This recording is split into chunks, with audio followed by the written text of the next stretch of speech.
capelloni, questa serenata voglio a voi cantare. Smettete la polemica e fate qualche cosa per favore. La gente che vi guarda per le strade pensa solamente che le vostre idee sono corte quanto lunghe sono le vostre chiome, ahimè, ahimè. Anch'io nel mio complesso ho due fuggiaschi che la pensano così. E a loro dico sempre: ma tagliatevi le zazzere, perché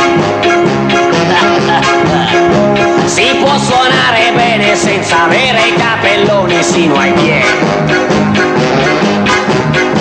Lo dice anche Giocondo che nel mondo di più furbi non ce n'è. Ragazzi, ragazzi, ragazzi, non fate la guerra con quelli che guerra non vogliono fare. Se questa serenata che vi canto non vorrete più ascoltare, lasciate che vi dica quello che secondo me dovreste fare. Cercate di creare qualche stile che nessuno ha fatto già. Vedrete che saremo ancora i primi come nell'antichità. Inglesi, francesi, normanni, ci hanno dato qualcosa. Capelli d'Italia, la musica è nata da noi.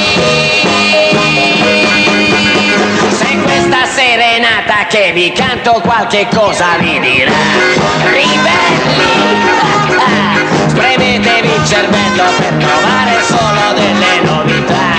Fuggiaschi, yeah, smettiamo di seguire quelle impronte che non sono adatte a noi. Tutti gli altri, tagliatevi i capelli e da seguaci diverrete primi voi. Oh yeah, tagliatevi i capelli e da seguaci diverrete primi voi. Oh